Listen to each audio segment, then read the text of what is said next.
하늘가족 여러분 안녕하세요. 함께 말씀을 연구하여 영육간의 생명을 얻는 행복한 시간이 되었습니다. 오늘은 제13과 믿음의 전진이라는 제목으로 공부하겠습니다. 기억절을 함께 읽어볼까요?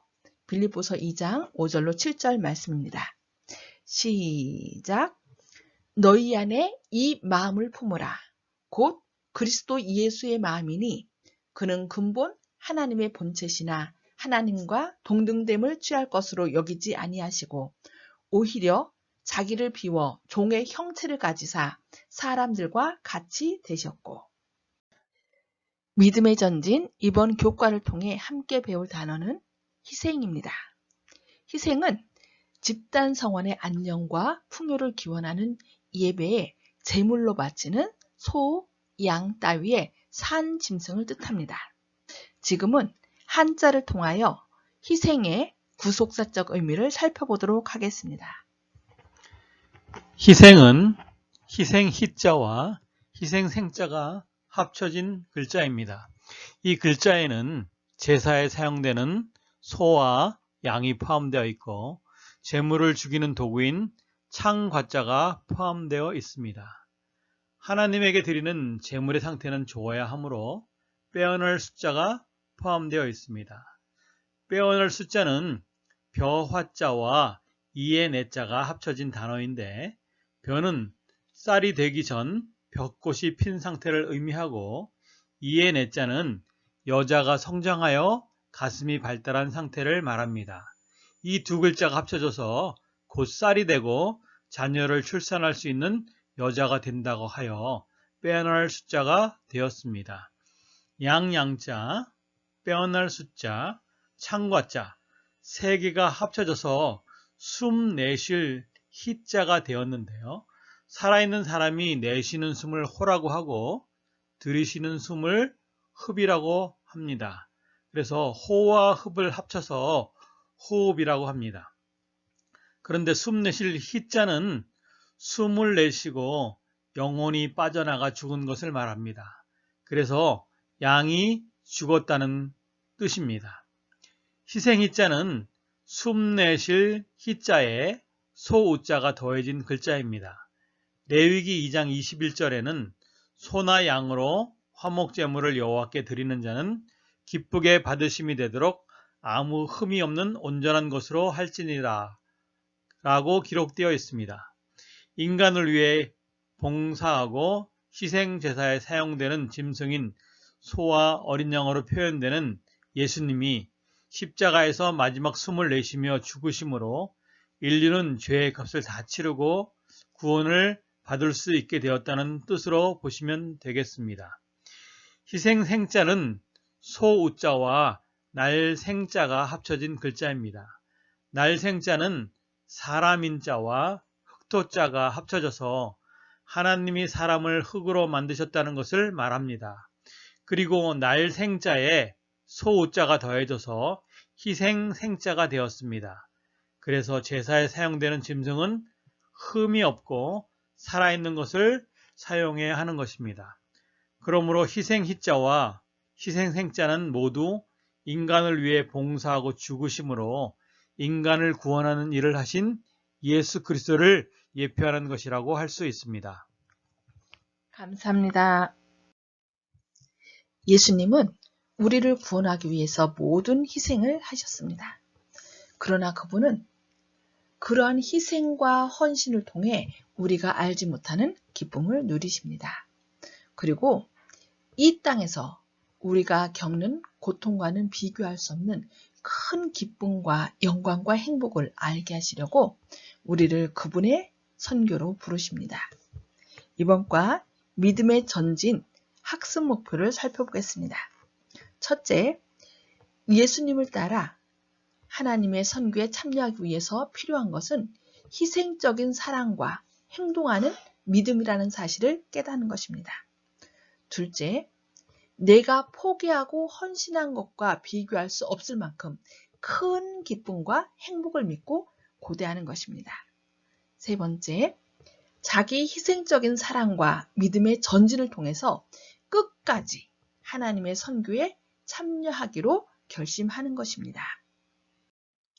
일요일 자기 희생적인 예수님의 사랑, 너희 안에 이 마음을 품으라. 곧 그리스도 예수의 마음이니 그는 근본 하나님의 본체시나 하나님과 동등됨을 취할 것으로 여기지 아니하시고 오히려 자기를 비워 종의 형체를 가지사 사람들과 같이 되셨고 죽기까지 복종하셨으니 곧 십자가에 죽으심이라. 빌립보서 2장 5절 8절 말씀. 사도 바울은 예수님의 마음을 품자고 우리에게 권면합니다. 이곳에서 말하는 예수님의 마음이란 어떤 것이며 그분의 생각의 핵심은 무엇일까요? 그는 근본 하나님의 본체시나 하나님과 동등됨을 취할 것으로 여기지 아니하시고 빌립보서 2장 6절에 본체로 번역된 그리스어는 모르페입니다. 그것은 어떤 사물의 본질을 의미하며 동등한 가치를 가진 두 사물을 연결시킵니다. 이것은 그리스도를 성부와 동등한 위치에 놓으며 그를 다른 모든 권세보다 훨씬 위에 놓는다고 본교 성경주석 13권 136쪽에서 설명합니다. 또한 엘렌 G. 화이트는 그리스도에게는 최초부터 있었고 빌려오지 않고 다른 곳에서 파생되지 않은 생명이 있다고 시대의 소망 530쪽에서 덧붙였습니다. 영원 전부터 하나님과 동등하셨던 예수님은 높은 자리를 버리셨다고 빌립보서 2장 7절 쉬운 성경에서 말씀합니다. 예수님은 스스로 자신의 특권과 하나님과 동등한 자격을 비우시고 인간의 형상을 입고 인류의 종이 되셨습니다. 그분은 종으로서 온 우주에 사랑의 법칙을 보여주셨고 마침내 십자가에서 절대적인 사랑의 행동을 실천하셨습니다. 이렇게 예수님이 가지신 사고방식의 핵심은 자기 희생적인 사랑이었습니다. 그래서 예수님을 따른다는 것은 그분이 사랑하는 것처럼 사랑하고 그분이 섬기는 것처럼 섬기며 그분이 봉사하는 것처럼 봉사하는 것을 의미합니다. 예수님은 자기를 비우고 모든 것을 버리셨습니다. 하늘은 우리가 지상에서 무엇인가를 희생하면서라도 갈 만큼 가치가 있습니다. 그때까지 희생이 계속될지라도 현재 누리는 봉사의 기쁨은 그것을 능가할 것이며 영원토록 그리스도와 함께 거할 기쁨에 비하면 이곳에서의 희생은 전혀 중요하지 않게 보일 것입니다. 월요일 헌신으로의 부르심. 말씀하시되 나를 따라오라. 내가 너희를 사람을 낚는 어부가 되게 하리라 하시니 그들이 곧 그물을 버려두고 예수를 따르니라. 마태복음 4장 19절로 20절 말씀. 요한복음을 보면 그들이 이미 1년 이상 예수님을 알고 지냈지만 아직 완전히 그분께 헌신하지 못했다는 것을 알 수 있습니다. 그들은 자신의 직업에 종사하면서 가끔씩 예수님께 와서 배웠던 것입니다. 그런데 그들은 분명히 그분의 태도와 표정과 언어 그리고 행동에서 이미 그분이 그들을 거룩한 사명으로 부르고 계신다는 암시가 주어졌을 것입니다. 그들이 자신들의 배와 직업과 익숙한 주변 환경을 버리고 그분을 따라 나섰던 것은 더 높은 목적을 위한 부르심을 확신했기 때문입니다. 이 평범한 어부들은 그들이 비범한 목적을 위해 부르심을 받았다는 것을 알았던 것입니다.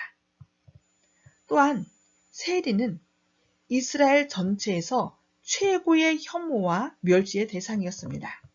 나를 따르라는 예수님의 초대는 마태가 예수님에 대해 이미 들었고 그분을 따르고 싶은 열망이 그에게 있었음을 추정케 합니다.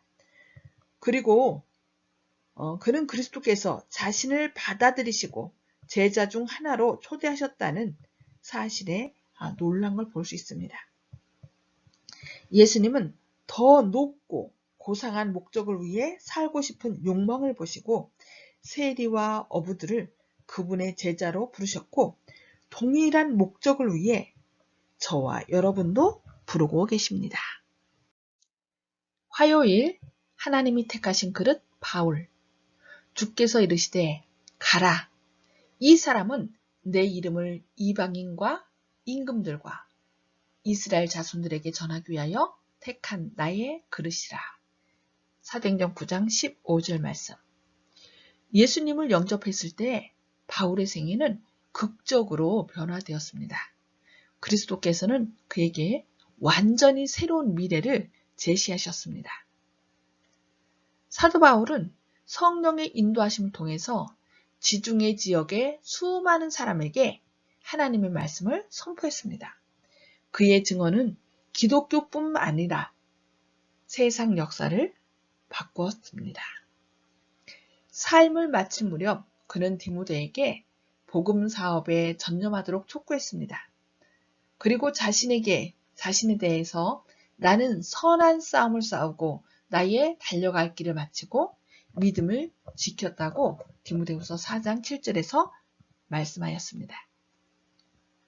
열해 동안 부딪힌 수많은 난관에도 불구하고 바울은 그 부르심에 충실했습니다. 예수님은 종종 이렇게 의외의 인물들을 그분의 그릇으로 선택하십니다. 가장 극렬한 반대자도 부르신 그분은 오늘날 우리도 그분의 증인으로 부르고 계십니다. 수요일 사랑의 요구. 그들이 조반 먹은 후에 예수께서 시몬 베드로에게 이르시되 요한의 아들 시몬아 내가 이 사람들보다 나를 더 사랑하느냐 하시니 이르되 주님 그러하나이다. 내가 주님을 사랑하는 줄 주님께서 아시나이다. 이르시되 내 어린 양을 먹이라 하시고 요한복음 21장 15절 말씀. 사랑은 항상 행동으로 나타납니다. 그리스도에 대한 사랑도 길을 잃은 인류를 위해 무엇인가를 하도록 우리를 재촉합니다. 바울은 그리스도의 사랑이 우리를 강권하신다고 이러한 사실을 분명하게 진술했습니다. 기독교는 구원을 받기 위해 나쁜 것을 포기하는 것이 아닙니다.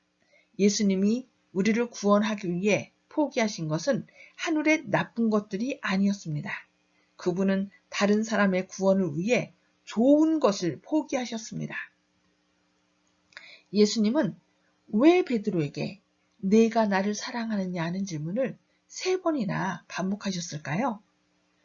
예수님을 3번 부인하여 죄책감에 빠진 베드로에게 그의 입술로부터 3번 사랑한다는 대답을 이끌어내심으로 제자들이 보는 앞에서 베드로가 하나님의 사랑으로 사함을 받았고 예수님이 여전히 그를 위해 일하리라는 사실을 그에게 재확인시키셨던 것입니다.